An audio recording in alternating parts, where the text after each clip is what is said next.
খড়গপুরের আরেক কবি, খুব সুন্দর লেখালেখি করে। ওনার একটা বইও আছে, আহত অনুভূতি মালা। এবং বর্তমানে আনন্দবাজার এই সময়ে এই পত্রপত্রিকাগুলোয় নিয়মিত চিঠিপত্র লেখেন বিভিন্ন টপিক নিয়ে। কবি অয়ন কুমার সরকার, তার কাছে চলে যাব এবং তার সম্পর্কে কিছু বলার জন্য কিভাবে এই কবিতা লেখা শুরু এবং সাহিত্য চর্চা এটি জেনে নেব। আমার লেখালেখি শুরু খুব ছোটোবেলায়, তখন আমি ক্লাস 3-তে পড়ি। তখন থেকে যেমন হয় ডায়েরিতে লেখা, স্কুল থেকে একটা ম্যাগাজিন বেরোতো, সেই ম্যাগাজিনে লেখার জন্যই লেখাটা শুরু। এরপরে দুটো ঘটনা আমার মনে আছে, সেই ঘটনা থেকেই বলা যায় সেইভাবে লেখালেখির শুরুটা হয়েছে। সেটা হচ্ছে, তখন আমি ক্লাস 4-এ পড়ি, 4-5 হবে। তখন একদিন সময়টা ছিল দুর্গাপুজো। তো সেই দুর্গাপুজোর সময় আমাদের মধ্যে একটা বেশ রেওয়াজ ছিল যে পুজো যখনই শুরু হতো আমরা সবাই ছোটরা হাতে ক্যাপ বন্দুক নিয়ে আমরা সেই বন্দুক ফাটাতাম। সেটা একটা আনন্দ ছিল, ছোটদের আনন্দ আমাদের। তো তখন প্রতি বছর নতুন বন্দুক কেনার একটা রীতি ছিল, সেগুলো কিনে যত্ন করে সেগুলো তৈরি করা, প্রস্তুত করা, সেগুলো ফাটানোর জন্য। এবং পুজো শুরু হতেই সবাই সেই বন্দুক নিয়ে একটা আনন্দ। তো সেই কারণেই বাবার কাছে বন্দুক একটা চেয়েছিলাম, যাতে একটা নতুন বন্দুক কিনে দেয়।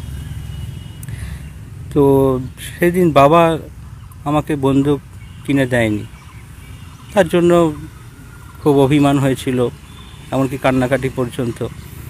তো তার পরদিনই মনে আছে, বাবা দুটো গল্পের বই এনে দিয়েছিল আমাকে, এবং সেই গল্পের বই হাতে পেয়ে প্রথমে রাগ হলো, তারপর আস্তে আস্তে পাতা উল্টাতে উল্টাতে হঠাৎই সেই গল্পের বই দুটোর প্রেমে পড়ে গেলাম।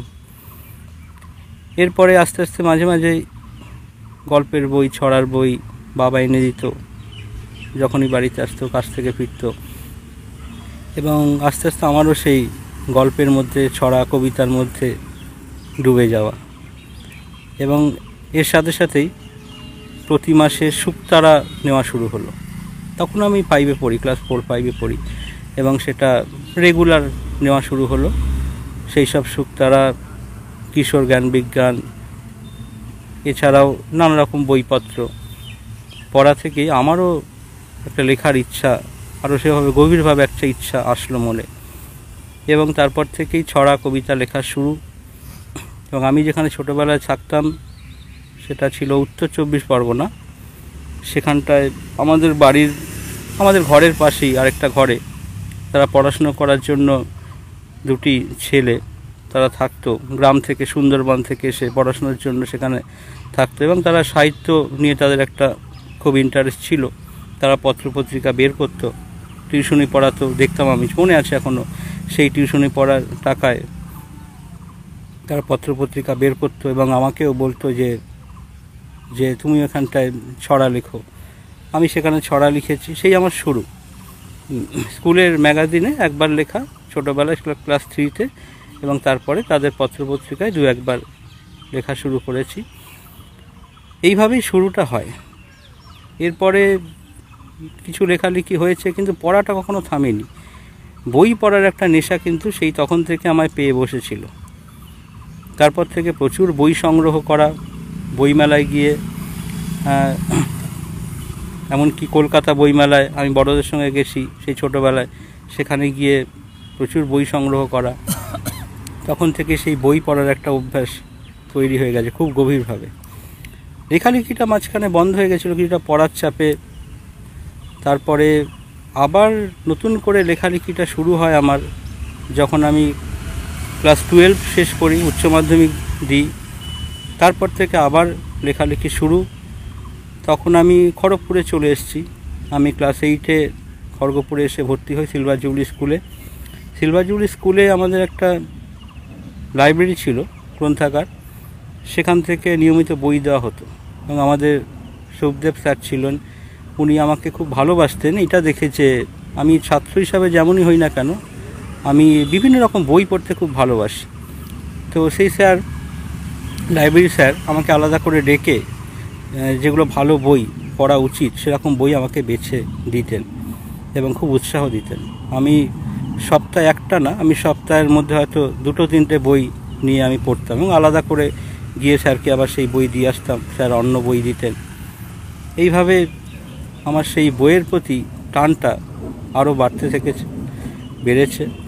এবং তার সঙ্গেই কিন্তু নতুন ধরনের আমি লেখার একটা স্বাদ পাচ্ছি। সেটা ভারতবর্ষের বিভিন্ন ভাষার লেখা বাংলায় অনুবাদ করা, নিশ্চয়ই পড়ছি, এবং বিদেশের লেখা সেটাও বাংলায় অনুবাদ করা। কিন্তু এই যে বিভিন্ন দেশের লেখা, বিভিন্ন আমাদের দেশের বিভিন্ন রাজ্যের বিভিন্ন ভাষার মানুষের, তাদের চিন্তাভাবনা, এই সব কিছু আমার মধ্যে আসছে এবং আমার লেখা আগের চেয়ে কিছুটা পাল্টেছে। আমি নতুন কিছু বিষয় নিয়ে, নতুন ভাবনা চিন্তা নিয়ে লেখালেখি শুরু করেছি। এই করতে করতে আমি তখন বাংলা এমএ করছি তখন বিদ্যাসাগর ইউনিভার্সিটি থেকে, এবং সেই সময় আরও বেশি করে নতুন ধরনের আধুনিক লেখা আমার সামনে আসলো, যেটা ক্লাস 12 অবধি সেভাবে হয়নি। কিন্তু এমএ পড়ার সময় থেকে নানা রকমের লেখা বিভিন্ন দেশের এবং আমাদের দেশেরই বাংলা সাহিত্যের, এমনকি আধুনিক লেখা, বিশেষ করে আধুনিক লেখা, শক্তি, সুনীল থেকে শুরু করে জয় গোস্বামী, জীবনানন্দ দাশ, তার নাম তো আর কি বলবো, আলাদা করে বলার কিছু নেই। এবং সেইখান থেকে আমার কবিতার প্রতি বলা যায় একটা গভীর প্রেম, আরও গভীর প্রেম, সেটা আগেও ছিল কিন্তু সেই সময় সেটা আরও গভীরভাবে পেয়ে বসলো। এবং আমার এটা একটা ভাগ্যের ব্যাপার যে সেই সময় আমার সাথে আবার পরিচয় হলো। যেহেতু আমার এসবের প্রতি একটা উৎসাহ জেগেছে, আমি পড়াশোনার ফাঁকে ফাঁকেই সকালে চলে আসছি মণিশঙ্করী বুক স্টল, খড়গপুরের স্টেশনের কাছেই। সেখানে আমার সাথে পরিচয় করিয়ে দিলেন সেই দোকানেরই জেঠু, দেবু জেঠু বলি ভালোবেসে, সেই দেবু জেঠু পরিচয় করে দিলেন কামরুজ্জামান, তার সাথে দাদা বলি আমি তাকে।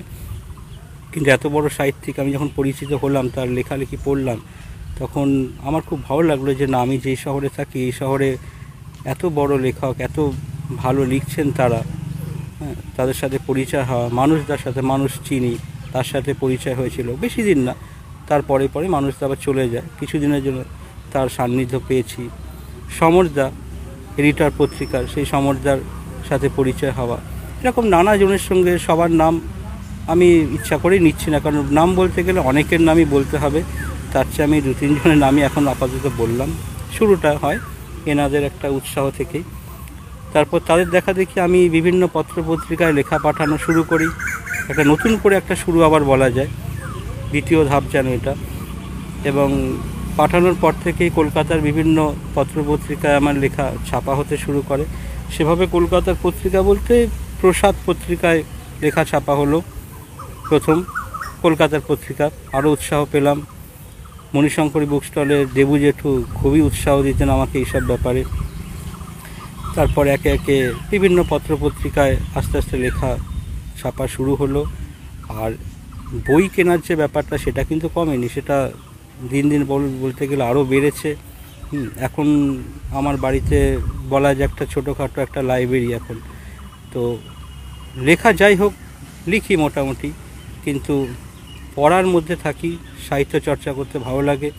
খড়গপুরের অনেক সাহিত্যিকদের সাথে পরিচয় হয়েছে, তাদেরকে দেখে আরও উৎসাহ পাই একটা লড়াই করার। এই যে সাহিত্যের পথে থাকাটা তো একটা লড়াই, বর্তমানে এই লড়াই কিন্তু সবাই করতে পারে না। তো অনেককেই দেখি যে লড়াই করে এই সাহিত্যকে নিয়ে তারা বেঁচে আছে, এই উৎসাহ পাই। এই উৎসাহ পেয়ে, এই লড়াইয়ের একটা উৎসাহ পেয়ে আমিও সেই সাহিত্যকে নিয়ে বেঁচে আছি। এইভাবেই শুরু এবং এইভাবেই চলছে পথ। এরপরে সাহিত্যকে নিয়ে থাকতে চাই, দেখা যাক এরপরে কতদূর কী হয়। তবে বর্তমানে শহরের সাহিত্যের সেই চর্চার অবস্থাটা খুব একটা ভালো নয়, খড়গপুরে বিশেষ করে। সব দিক থেকে অনেকটা যেন গতি কমে এসেছে। সেই স্কুলে এখন শুনি যে গ্রন্থাগার সেভাবে আর নেই, বলতে গেলেই নেই, কেউ পড়েও না, সেইভাবে পড়াশুনো বন্ধ করে দিয়েছে। এটা শুনে খারাপ লাগে। তো এর সাথেই একটা এইসব নিয়েই একটা এই শহর বর্তমান অবস্থা সাহিত্যের সব কিছু নিয়ে একটা কবিতা বলে আমি এই শেষ করছি আমার কথা। কবিতার নাম হলো আমার শহর। রঙিন আরও রঙিন হচ্ছে আমার শহর, কেউ রাখে না সাদা কালোর সস্তা খবর। আলোয় ভেজা রাত্রিগুলো দিনের মতো, গভীরে যাও দেখতে পাবে লক্ষ ক্ষত। দেখতে পেল বলাবারও এসব কথা, হাসতে হবে লুকিয়ে হাজার মনের ব্যথা। গভীর রাতে তাই তো হঠাৎ কান্না চাপি, শহর ভরা আলোর নিচে আধার মাপি। কেউ রাখে না এই শহরের মনের খবর, একলা আরও একলা হচ্ছে আমার শহর। শহর জুড়ে যতই জ্বলুক রঙিন আলো, পায়ের কাছে জমাট বাড়ছে গভীর কালো। ধন্যবাদ সুতনুকে এটুকু বলার সুযোগ দেওয়ার জন্য আমাকে। ধন্যবাদ কবি অয়ন কুমার সরকারকে।